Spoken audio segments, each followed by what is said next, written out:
already been a year since I first started on YouTube. So it's been over a year, like a year and a month. I think I uploaded my first video on July 3rd, 2022, after putting off YouTube for a whole year in general. It started off on Instagram. A few of my followers used to ask me if I had an Instagram page because I always shared learning resources for people. I shared a lot of information in depth on my stories before I got into reels and stuff like that. And I was like, you know what? I think I'm gonna give YouTube a try. But it took me over a year to get started, and I'm so happy I did because I've grown so much, from camera presence to just being confident as a speaker to, you know, knowing my subject matter a little bit more and just enjoying the process because I love the editing and all that comes with it. And I've also grown an amazing community of followers that's more like my tribe. So thank y'all so much for being here. I did do a post on YouTube and I asked you guys if you had any questions that you wanted me to do for a Q&A. So I'm going to be sharing those questions with you, and also some of my things that I've learned along the journey thus far. So if you're interested in getting started with YouTube, this is your motivation that you definitely can do it. If you're new here, I'm Shadiamond, homeschool mom to a 5, 4, and 1-year-old. And so I'll talk about things regarding motherhood, you know, lifestyle, all things homeschool, but today we're talking a little bit about YouTube and how I have enjoyed the journey so far. So it looks like I'm leaning, but I'm going to jump into the questions. I only had 2 questions on here on YouTube, and so I'm going to answer the first 2 questions. We are at the park, so you're going to hear my children in the background, and that's the beauty of me going on YouTube. At first, I used to think that I needed a super quiet video, no noise in the background, but as I watched and grew and learned on YouTube, I realized that being authentic, being relatable, sharing with people that you live a real life just like they do, it makes it so much more, I don't know, digestible. You know, people aren't alone. We all have children. And what do we do when it's time to record a video? It's either their nap time, their snack time, their TV time, or it's just a normal day. So today we're at the park. They're eating like popsicles right now. So let's hop into the first question. The first question is, how long do you typically do homeschooling, or is it typically throughout the day? So this is a good question, and a lot of people ask me this. So first I'm going to say my kids are 5, 4, and 1. So my 5-year-old is on the 1st grade level. My 4-year-old is on the kindergarten level. So their homeschool sessions are very short, right, compared to other grade levels, right? And so the older they get, the more time it takes to go over certain material. But as of now, with my 4-year-old, her lessons are very short. I would say 30 minutes to an hour to cover everything that I want to cover with her. And then for my 5-year-old, it's about maybe an hour and a half. And that's including math, language arts, and any other electives that we choose to do on that day. So for instance, hi. Had to see who that was. Y'all pulling up on me. So for instance, we're using Math for Confidence for our curriculum, and for my 4-year-old, her lessons are usually 10 to 20 minutes, and then for my 5-year-old, her lessons are about 15 minutes to 30 minutes depending on what we're doing, right? So there are always games they can play within that lesson. There are books that they recommend that you can do. So it depends on a variety of factors, but I would say about 2.5 to 3 hours, but that's throughout the day. You can do a more detailed video if you want it, but yeah. On to question number 2. So question number 2 is, what prompted you and your husband to make the decision to homeschool? How do you and your husband handle family and friends if they have negative opinions about homeschool? This is a great question, and I'm happy you asked it because I've been wanting to talk more about this too, because definitely in the beginning I had people questioning me and kind of like doubting me homeschooling, but as y'all can see now, I have definitely proved that I'm more than capable of homeschooling and that it's beneficial and the best route to go with my children thus far. First part of the question is, what prompted me and my husband to want to homeschool our kids? So we had a conversation before we even had kids, and we were like, you know, this is what we want to do. This is what we want to teach them. We thought about how it took us becoming adults to figure out our talents and our gifts and what we're actually passionate about. And we were like, what if we had these opportunities in elementary school or in the high school to explore and not have to waste like our precious prime years figuring out what we like, what we don't like, and stuff like that. That was one factor. Another factor that went into homeschooling is I considered my own journey of being in school. So I was a gifted child growing up. I took the test, I was in the classes, but I didn't really know like what that actually meant until I became an adult, right? So I was always the first one to finish in my class. I always made all A's. I never really had like work that was challenging, so I used to be the first one to finish, and I would either help other students or I would go to other teachers' classrooms and help them, right? So I was kind of like the, I don't know, the teacher's favorite, right? But in doing that, I wasn't challenged, right? I wasn't given any advanced work in terms of curriculum or whatnot in schools. And it kind of left me with a fixed mindset, because I always heard I was smart and all of that, but I never was really challenged, and I wasn't really faced with any challenges until I had my first daughter, actually. And so I was in college at that time. I ended up getting my first incomplete ever, and it turned into an F. And so it's like, you know what, if my daughter is gifted, I want to make sure that I'm challenging her. I want to make sure she's getting what she needs. I want to make sure that I'm exposing her to things that's going to help her with a growth mindset, right? So that's another factor. Maybe the most important factor though is to learn my children strengths and weaknesses. So initially, before we decided on homeschooling, I was like, I want to homeschool my children at least the first few years of their life, so I can know their learning styles, their strengths and weaknesses, what they like, what they don't like. And I wanted to find a school that was like Montessori aligned, or like a nature school or something like that, besides a public school. And then once I found that, I would be able to know how to advocate for my children and what they need, what they're interested in, what their passions are, what extracurriculars they may need, and stuff like that. So those were a few factors that went into homeschooling. And I guess the last thing would be, I've been a stay-at-home mom since day one, so I've always been pretty hands-on with teaching my children and just watching what they're interested in, watching how they learn and stuff like that. And I noticed that with my oldest, she would catch on to stuff so quickly. Like things I would give her, she would do it like that, and I'm like, you know what, she's definitely gonna need to be challenged.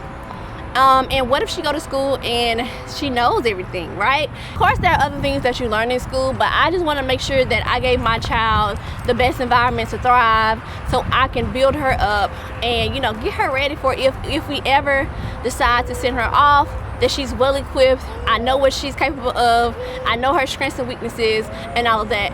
And so yeah. And then I guess I would say the last thing right now, I've added this since we started homeschooling and since the world has changed, since the pandemic, what they are teaching in schools now. Like, I don't want my children to be, I don't want any agenda to be pushed on my babies. That's that. I think y'all know what I mean by that. Them having like drag queens reading in schools, them pushing the LGBTQ on the babies, them not teaching history as it was and all of that. Those were a lot of factors that went into play, but the ultimate goal was to make sure I knew them and watched them and taught them and gave them a good foundation those first few years of their life. And then on down the line, like as the years went past, I've added more reasons why we want to homeschool. I did do my first video, and it was like 5 reasons why I homeschool, so I'll link that one here. Do not laugh at my video. This is my absolutely first video for YouTube. If you want more in-depth on like all the reasons why I homeschool. For part 2 of the question, it was like, how do you and your husband handle family and friends if they have negative opinions about homeschool? So in the very beginning, I knew before I had children that we were going to homeschool, right? It's just something I always wanted to do. I was always big on breastfeeding and natural birthing and homeschooling, homemaking, all of those things, just getting back to how things were back in the day and just, becoming more family oriented. So when I told people around me, family and friends, that I was going to homeschool, they definitely questioned me, right? As the years went by, they saw what my children were learning, and I think around the time when it was time for children to enroll in like Head Start or pre-K, they asked if I would enroll them in like an actual program. And I was like, no, she's being homeschooled, I'm teaching her at home and stuff like that. And to be honest, like the questions kept coming up until they saw my daughter start reading, up until they saw how much she knew, up until they saw how many things I exposed her to. For me, if I had to give someone some advice, I would say definitely tune out the negativity. For me, I am the first to homeschool in my immediate family, so no one has ever done it, and sometimes it be a lack of information. They don't know how homeschooling works. They don't know that you have the flexibility to take your kids everywhere. They don't know what school looks like outside of the classroom. So homeschooling is foreign to them. They think that socialization is based on what children do in schools, but honestly, we always have to be quiet. There's not a lot of talking. There's only a limited amount of time for playing and stuff like that. So for people who didn't understand my decisions, I really just didn't discuss it with them. Like, if you asked me a question, I gave you an answer, but it was short and to the point. Yes, I'm homeschooling her. No, I don't plan on sending her to school. And whatever they said after that, that was their business, right? I was firm in my decision for homeschooling, so I didn't really care what anybody else thought. I saw my babies growing and learning every single day. I saw them thriving. And then eventually, people were like, oh, what are you doing? Or they're so smart, or they're so articulate, or they're so well-mannered, and things like that. So sometimes you have to be the one that sets the example, right? You have to show them better than you could tell them, honestly. And that's just my attitude, right? So I've been sharing my journey online for years now, and people have seen my children grow over years, from just, you know, the typical toys that you would play with, to reading, to, you know, the arts that they make and stuff like that. Also, if you're not following me on Instagram, I share a lot more behind the scenes of, you know, homeschooling in our day-to-day. They may be helpful as well. But in terms of my husband, I don't think anyone has ever asked my husband, why are we homeschooling, or being negative about homeschooling, because, you know, I do a lot of that, you know, teaching and stuff like that, and I do a lot of, you know, sharing why we do what we do, why I do what I do. And I think another thing that I considered was, I was actually in school to be a teacher, right? So I have a bachelor's in biology, but I was going to get a teacher certificate to teach high school science in the schools. And I realized once I had my first daughter that I wanted to, hey, can y'all stop? I wanted to teach babies and not like junior high students, right? And so a lot of the studies that went into what I learned about things and how people sent their kids to school not prepared, not knowing their names, not knowing how to be independent in terms of like things they needed to do in schools, it really gave me more fuel to keep doing what I'm doing, right? Because I hear how teachers have to take away time from students who know what they need to know, and then dedicate more time to students who come in behind. And so it's like, if my child is already ready and she knows those things, I want to push her along. I want to challenge her. Stand firm in your decisions.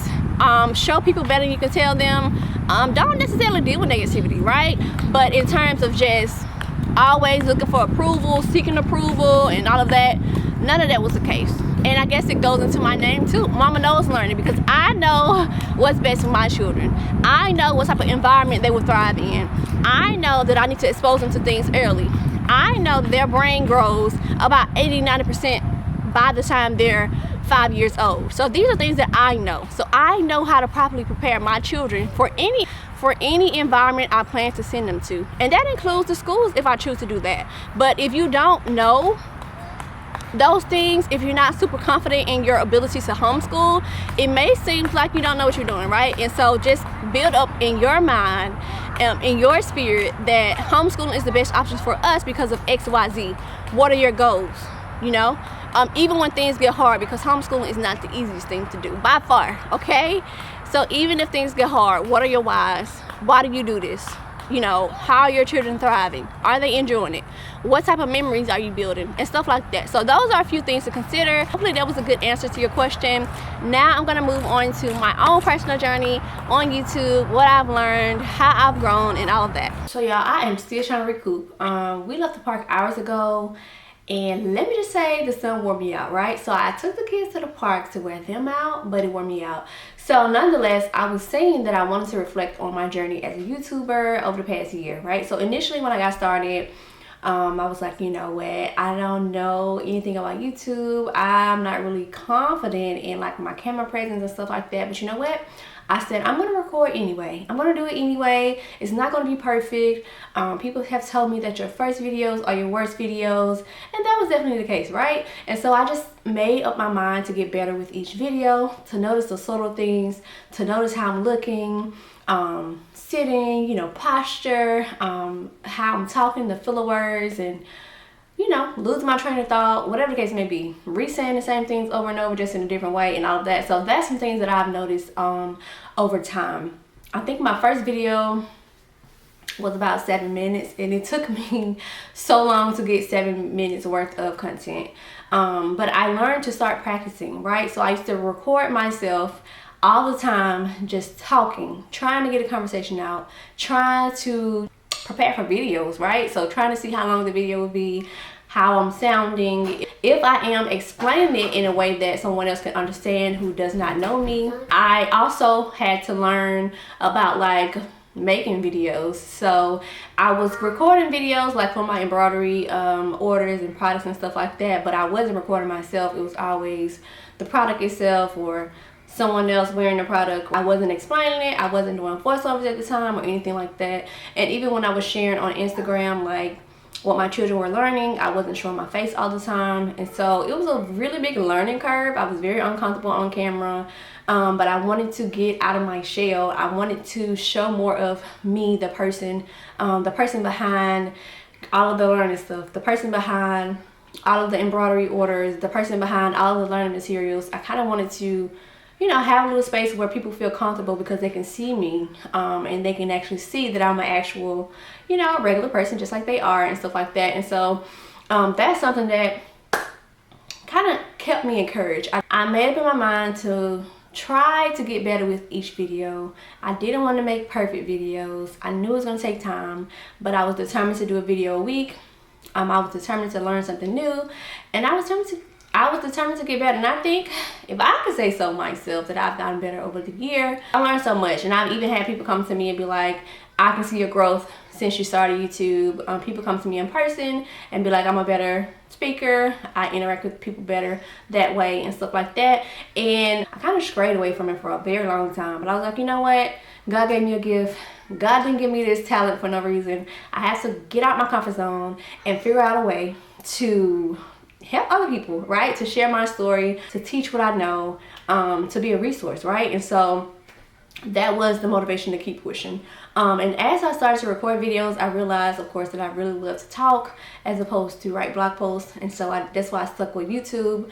But I did a ton of research, y'all. I watched a ton of videos about how to make a video, the hooks of a video. I watched other people's videos and took different concepts and what kind of hooked me to watch their videos. Was it helpful? How they start the videos off? Like, it was a whole lot of stuff that went into me actually getting comfortable on camera and me feeling like me doing what I do naturally is enough for YouTube. And so recently I was like, you know what, I'm going to simplify this process. I'm going to let people see me the way I am, right? So I don't have a quiet house all the time, right?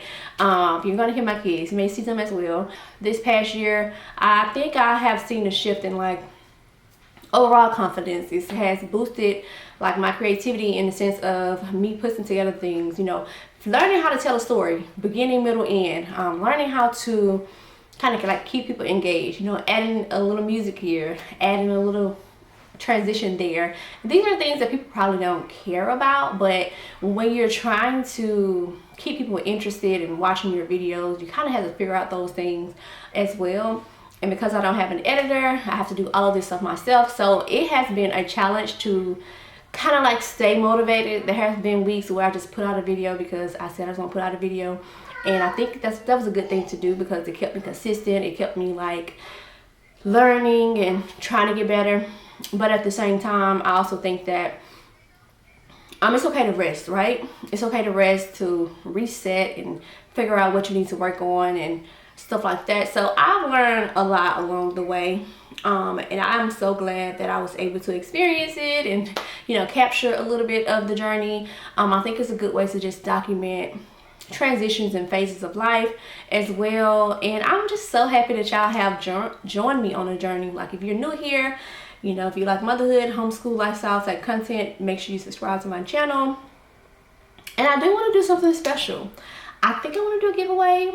I'm not necessarily sure. And I'm leaning towards the mom. Like, I'm working on some homeschool mom gear. I do have embroidery machines here because I started an embroidery business years ago. It's not really up and at it right now, but I do want to make some gear. I want to make a cute little tote bag that says Homeschool Mama or Mama Knows Learning or Trust Me Mama Knows, something like that. So let me know if you're interested in something like that, and I can get it out or show you how I make it or whatever the case may be. But overall, like, YouTube is work. It's not easy, but it's worth it. It's very rewarding. It's not something that you're gonna grow on super fast unless you just know a lot about video and about YouTube and the algorithms and stuff like that. But it's definitely worth it. Like, the community that you build on YouTube is almost like family that you don't know, right? Because there's a lot of thoughtful comments. I've had moms find me here on YouTube and follow me on Instagram, and we've conversed back and forth, bounced ideas off each other and stuff like that. And it's just, I don't know, it's awesome to be able to have a space on the internet that's full of positivity, that really shows who you are, that, you know, there are people with common interests, common goals, you stand for the same things, or you're working towards the same things. And so it's been a blessing. It's been very rewarding. It's been an aid in transformation, you know, because, you know, as a mom, there are different phases that you go through in terms of like appearance and, you know, all of that stuff. And so it has helped me pep it up a little bit, if that makes sense. Kind of like get back to the things that I was doing before I had children. And so I don't plan on stopping. I am planning on, you know, doing something a little bit different in terms of videos, just for creativity's sake. But yeah, so far I've been loving the journey. If you've been here since I dropped my first video, let me know. So I forgot to add something important, and someone asked me, how am I able to record, you know, YouTube videos with small children? And the honest answer is, I found small windows of time to make videos. It was easier when my son was a newborn, obviously, but now I try to do it, you know, of course lighting is a thing, and you want to do it when it's not dark outside or whatever. If you have artificial light, like a ring light or whatever, it really doesn't matter what time you do it. But for me, I try to do it like midday.